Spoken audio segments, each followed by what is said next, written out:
de história. História, eu estava falando para vocês de história geral. Falei para vocês da Grécia, falei para vocês aqui da divisão entre Atenas e Esparta. E nós, com essa evolução, eu estou falando aqui mais da política agora, tá? Então, volta aqui comigo. Então, vocês vão... Aqui eu falei para vocês, na aula passada, 512 a.C., esse cara aqui, o Iságoras, assume e inicia uma política de restauração dos privilégios da aristocracia. Volta. Vai dar problema. Por quê? Porque vai ser agora, eu vou olhar para o rico. O rico vai estar aqui debaixo da minha asinha. O pobre, eu quero que o pobre se lasque. Eu não estou nem aí para o pobre, eu não estou nem aí. Vai embora, pobre, tá? Então ele falou assim, e o pobre não gostou muito, né? Porque o pobre também tem sua dignidade. Volta. Então, ó, ao passar por um momento de forte oposição, pede ajuda a quem? A PM, ou a Esparta, tá? A Esparta. Então, Esparta. Por que, Volta? Por que ele pediu a ajuda da PM aqui, ou da Esparta, ou de Esparta, essa cidade-estado, essa polis? Porque você lembra que Esparta é uma cidade guerreira? Ela é de ficar furando os outros, é para arrancar mesmo, ela luta. E aí os atenienses não eram tão assim de ficar espetando os outros. O pessoal gostava mais de filosofia, de conversar, de democracia. Por isso que eles dominaram o mundo. Esse negócio de ficar batendo nos outros não dá. E aí, só que ele, nesse momento, o Iságoras falou assim, cara, eu vou manter esse poder aqui e vou olhar só para os ricos. Só que eu preciso de uma PM, eu preciso dos espartanos aqui, eu preciso da força policial aqui. Então ele foi lá, mandou um zap lá para Esparta. Esparta veio com a cavalaria, veio com aquela coisa toda para conseguir manter o poder na mão de Iságoras e da aristocracia. Para manter o poder na mão dos ricos, o poder na mão de poucos. E ele usou a inteligência e chamou a Esparta para, com a força, manter. E o que aconteceu? Volta aqui. Então, ó, aqui intervém Atenas para garantir a supremacia. Isso quer dizer que Esparta entrou aqui para manter a democracia de Atenas. Volta. Olha que engraçado. Olha que só que engraçado. Se Esparta, ela era uma cidade guerreira, ela tinha democracia? Não, era na pancada mesmo, né? Só que ela sai, Esparta vem para defender a democracia em Atenas. Não é estranho? Não fica parecendo quando o Brasil aqui, ele entra na Segunda Guerra Mundial, só que o Brasil aqui era uma ditadura? Não é parecido? Os Estados Unidos vão, o Brasil, bora! Bora, Brasil! Vamos lá defender a democracia destruindo outros países. Vamos lá destruir outro país para garantir a democracia, Brasil. E o Brasil, aqui na época de Getúlio Vargas, e ele era um ditador, e ele foi. Foi engraçado isso, porque um ditador vai defender a democracia ao lado de países democráticos. E esses países democráticos vão defender a democracia arrebentando outros países, não deixando aqueles outros... Estranho, né? Mas olha só, com essa analogia, você vê que Atenas, com Iságoras, ele quis manter a democracia dos ricos. E para isso ele usou a força de Esparta. E Esparta veio, que não era uma democracia, e veio para manter a democracia dos ricos. Estranho isso, né? Pois é. Então, olha só como é que as coisas vão se encaixando e você vai começando a fazer um raciocínio crítico da coisa. Não faz sentido Esparta ser uma cidade militarizada que veio para manter a democracia dos ricos. Alguma coisa deve ter acontecido. Alguma vantagem Esparta deve ter. Então, começamos a raciocinar em cima disso. Volta aqui. Então, insatisfeitos com tal atitude, diacrianos e paralianos, tá? Liderados por Clísteres. Então, essa galera aqui, diacrianos e paralianos, foram liderados por esse cara aqui, Clístenes, tá? O que eles fizeram? Expulsaram os espartanos. E o que aconteceu? Volta. Peraí, chegou aqui, o pessoal batendo tambor não, batendo escudo, jogando bomba de efeito moral. O que vai acontecer? Falei assim, ó, o pobre do Garavelo, pobre de tal, vambora, todo mundo aqui comigo, bora. O que aconteceu? Expulsaram os espartanos, expulsaram a PM de lá, saiu, sai daqui, aqui é meu, expulsaram esses espartanos. Porque os espartanos eram guerreiros. Imagine a força que foi empenhada em cima desses espartanos. Porque eles sabiam lutar, eram soldados.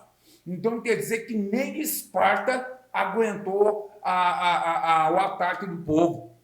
Nem Esparta aguentou esse ataque do povo. Pá, vazou. Então conquistaram e expulsaram os espartanos. Volta. Então derrubaram Iságoras. Falou assim, Iságoras, você vai para o bem ou para o mal? Ele falou assim, não, eu tô saindo porque... Cara, se vocês expulsaram os espartanos, que os caras vivem para fazer isso, o negócio tá foda. Eu vou sair.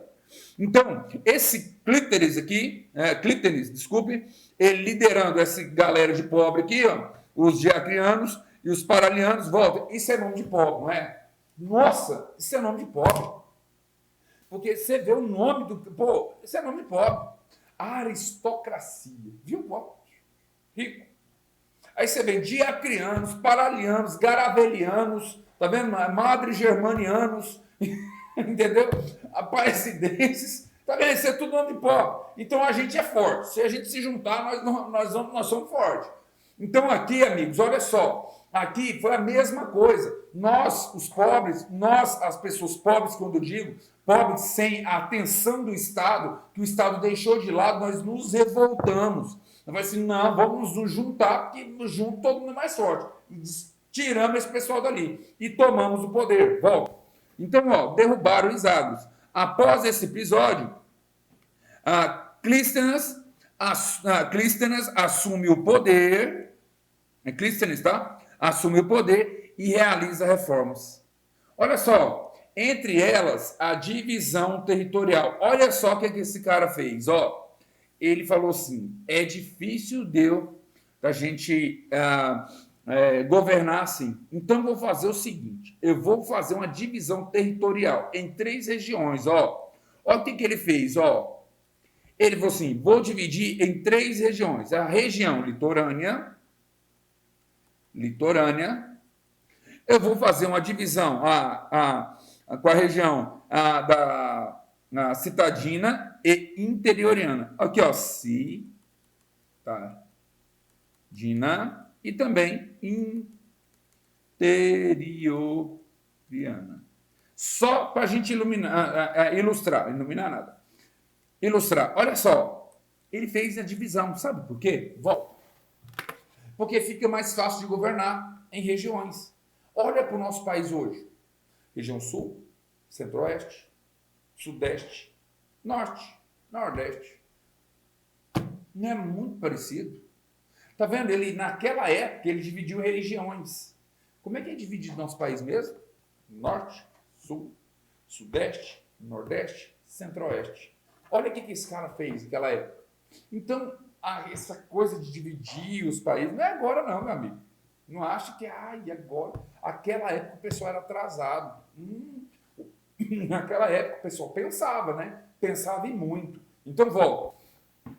Olha só. Então, quando ele fez essa divisão nesses 3 pedaços aqui, e essas reformas iniciou-se um período de estabilidade. Por quê? Aqui ele tinha um chefe, aqui ele tinha outro, e aqui ele tinha outro. Ó. Vamos fazer analogia com os governadores. Cada lugar tinha alguém que se reportava a ele. Ó ele aqui, volta aqui.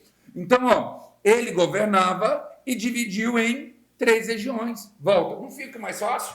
O governo? Sim, ele não tem que falar com todo mundo agora, ele tem que falar com os chefes. Ó, você na região tal é para fazer isso, você na região tal fazer isso, você na região tal fazer isso. Governo, é governar. É governar, é dividir, descentralizar, desconcentrar e descentralizar o poder. Então você começa a ter uma organização administrativa aí. Volta. Então, ó, aqui, ó, permitindo a formação de um sistema coeso capaz de enfrentar longos períodos de perturbações externas. A exemplo das guerras. Bom, pensa bem, se eu tenho em regiões, a minha comunicação não fica mais fácil? Em vez de eu falar com todo o povo, o que eu fiz? Eu falava com os chefes. E o chefe já transmitia para o povo. Então, e lembrando, naquela época, as leis já eram escritas. Então, fazia-se a lei, tiravam um xerox, ou, como eu acho que ele estava evoluído, ele fazia um scanner e mandava fazer um grupo de WhatsApp, e esse grupo de WhatsApp já falava com todo mundo. Então, o que esse cara fez? Ele fez esse grupo de WhatsApp aqui, naquela época deve ser parecido, deve ser um grupo, mas demorava mais um pouquinho. Acho que não era tanto igual hoje, não, mas devia demorar mais um pouquinho para chegar a informação. Coisa assim de 6 meses, mais ou menos, né?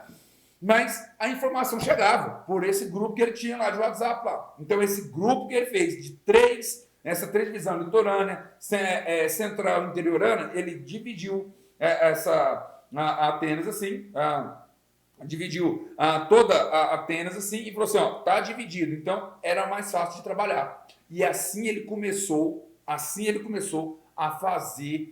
um período de estabilidade lá em Atenas. Volta. Então assim ele começou a fazer um período de estabilidade em Atenas. Tá vendo? Ó? Assim ele fez. Olha só, aqui nós vamos ter essa administração. E olha só, quando ele dá exemplo dessas guerras, ele, com uma voz só, juntava os chefes, por exemplo, e juntava todo o povo para fazer a sua defesa. Amigos, olha só, democracia antiga e atual. Vamos falar delas. Ó, a Grécia. Como é que é a democracia da Grécia? Como é que era? Ó, a política não era representativa. Volta. O que é uma política representativa? É que nós temos hoje. Aliás, a que nós temos hoje é semi-representativa. Deixa eu explicar o porquê. Volta aqui. Ó, hoje, aqui no Brasil, é assim, ó. Aqui é aqui, ó. Volta. Tem um cara chamado Fernando Lassalle, diz o seguinte. O que é uma Constituição? É a soma dos fatores reais de poder que emanam de um povo. Volta. Então, é a soma dos fatores reais de poder que emanam de um povo. Quer dizer que a vontade desse, mais a vontade desse, mais a vontade desse, vai eleger esse cara aqui que vai governar o Brasil e fazer suas leis.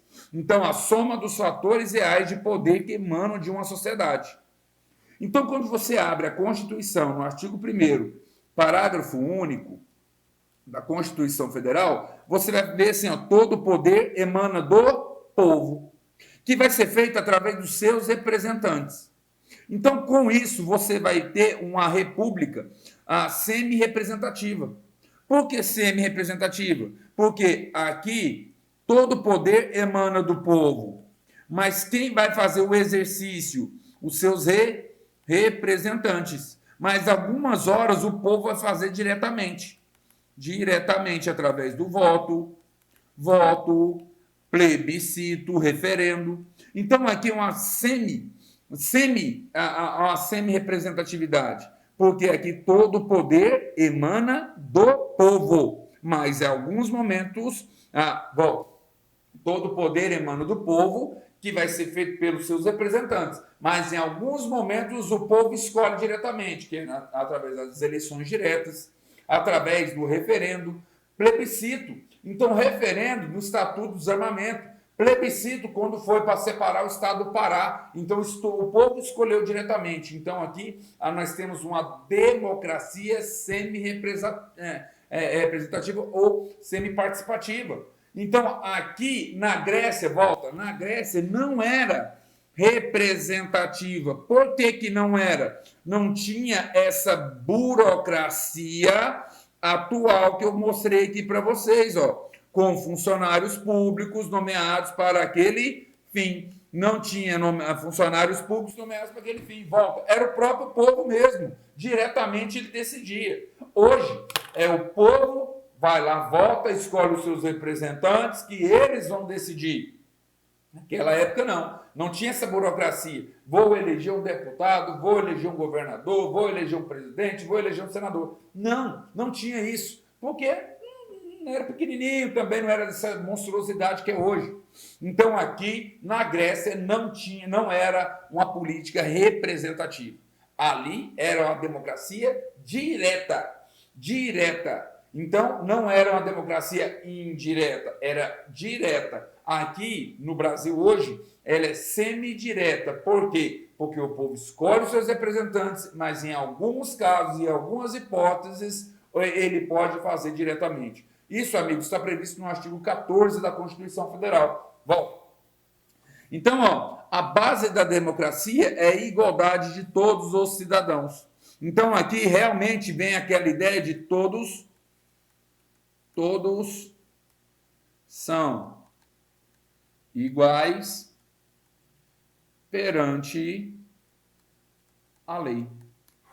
Todos são iguais perante a lei. Todos são iguais perante a lei. Mas olha só, volta. Mas cuidado, porque todos são iguais perante a lei, na frente da lei. Mas quando eu for aplicar a lei, eu tenho que ver o caso concreto. Aí já vem a ideia de igualdade material. Quando eu falar todos são iguais perante a lei, estou dando uma ideia de igualdade formal, frente, na forma da lei. Na forma da lei, todos são iguais. Mas quando eu vou aplicar a cada pessoa, ela tem que ser diferente. E o que quer dizer isso? Quer dizer que a igualdade material trata os diferentes na medida de suas diferenças. Um adulto matou dolosamente uma pessoa, Código Penal. Um menor, uma criança ou adolescente, matou dolosamente uma pessoa. Então, nesse caso, nós vamos colocar o Código Penal, mas vamos colocar o Estatuto da Criança e Adolescente. No caso, trate os iguais como iguais, matou o Código Penal. E os diferentes na medida de suas diferenças, a criança e o adolescente. Perceberam? Então, aqui, na frente, na forma da lei, igualdade formal, no momento que cria a lei, na lei em abstrato. Quando eu vou aplicar a lei no caso concreto, é igualdade material. Trate os diferentes na medida de suas diferenças. Fechado? Volta aqui. Então, democracia antiga e atual. Então, a Grécia, como eu falei para vocês, a igualdade perante a lei, isonomia. E igualdade de poder se pronunciar na Assembleia. Isagoria. Essa é uma grande diferença. Peraí. Então, se eu tiver a lei na minha frente, aqui todos são iguais, Se a lei estiver na minha frente, então todos são iguais. A gente vai falar de isonomia. Olha só. Agora, se eu quero falar, então eu vou chamar isso aqui também de igualdade. Igualdade de falar. E essa igualdade de falar, ela vai ter o nome de isagoria. Isagoria e isonomia. Volta. Isonomia, igualdade de tratamento perante a lei. Isagoria, igualdade de falar, de dar sua opinião. Perceberam? Então, cuidado com isso, aprenda isso para a vida, não para uma prova. Então, a isonomia é como a lei vai tratar você e as outras pessoas. Isagoria é como você pode se pronunciar, você pode se expressar. Então, por isso, com essa ideia de isagoria, eu tenho, por exemplo, na Constituição Federal, que a liberdade de expressão é garantida à isagoria, à liberdade de expressão, mas eu não posso me deixar em anonimato. Eu não posso ficar escondido, eu não posso esconder atrás da minha covardia, eu não posso me esconder atrás de uma página de Facebook ou de Instagram para falar o que eu quiser e ofender as pessoas, porque assim é muito mais fácil. Então, meu direito de isagoria, eu tenho direito de expressão, mas eu tenho que mostrar a cara. Porque se eu ofender alguém, se eu entrar na intimidade de alguém, se eu ofender a direito de outra pessoa, essa outra pessoa tem o direito de exigir uma reparação pelo mal que eu a fiz. Olha só que interessante. Então, aqui nós temos a ideia de equilíbrio entre direitos equilíbrio entre princípios. Princípio da liberdade de pensamento, de expressão e também princípio da dignidade da pessoa humana. Eu tenho que ter esse equilíbrio. Não é somente garantir a isagoria, o direito de falar. Eu também tenho que ser responsável pelo que eu falei. Então, por isso, na Constituição Federal, no artigo 5º, inciso 4 da Constituição, vai falar que é a liberdade de expressão, sendo vedado o anonimato. Fechado? Volta. Então, olha só. Dizer a palavra. Então, liberdades são pilares da democracia antiga. Volta. Perceberam? Eu falei para vocês o que está acontecendo, o que está escrito na minha Constituição. Mas de onde você já vai retirar essa informação? Olha lá, da democracia lá na Grécia, da democracia de Atenas. Percebam, da democracia antiga. Essa democracia antiga, ela já vem falando de igualdade desde 2000 anos atrás, já vem falando disso. Então não faz sentido hoje a gente pensar que a democracia é uma coisa de agora, todos são iguais. Essa é uma luta da humanidade, essa é uma luta da pessoa humana. Então, por que a gente entende a história? Que isso aqui não é de agora, não é ninguém fazendo graça para você. Isso aqui é uma luta de mais de 2, 3, 4 mil anos. É igualdade entre as pessoas. É o homem que quer dominar o homem. Então, aqui não é um animal que quer comer simplesmente, ele quer dominar, ele quer colocar o homem abaixo dele. Então, esses princípios de direitos humanos e de igualdade, eles tendem sempre a ser muito discutidos em qualquer época, independentemente do nome que a gente possa dar. Aqui é direitos humanos, lá é igualdade, é isonomia, é isagoria, mas a ideia é a mesma, colocar o ser humano um ao lado do outro, não um embaixo do outro. Volta. Então, o sistema de sorteio evitava, em parte, a formação de uma classe de políticos. Volta.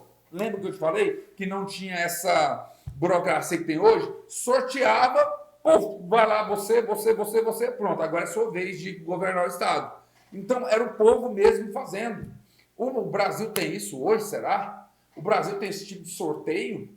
Olha só, se você prestar bem atenção, eu estou fazendo só uma analogia bem grossa, mesmo, bem tosca mesmo, mas só para você entender, se você observar hoje no Brasil, o que acontece? O que acontece hoje no nosso país, por exemplo? Aqui nós vamos falar de eleições. Os mesários, é um sorteio. Tá vendo? Ó? Mesário é um sorteio. Quando você vai falar do tribunal do júri, também quando fala dos jurados, tem um sorteio. Olha só, fazendo uma transposição lá para a democracia antiga. Tá vendo? Lá eu sorteava as pessoas, é sorteio, você vai, é a sua vez de ir lá e decidir os rumos do país, dos rumos da cidade, os rumos da polis. Volta.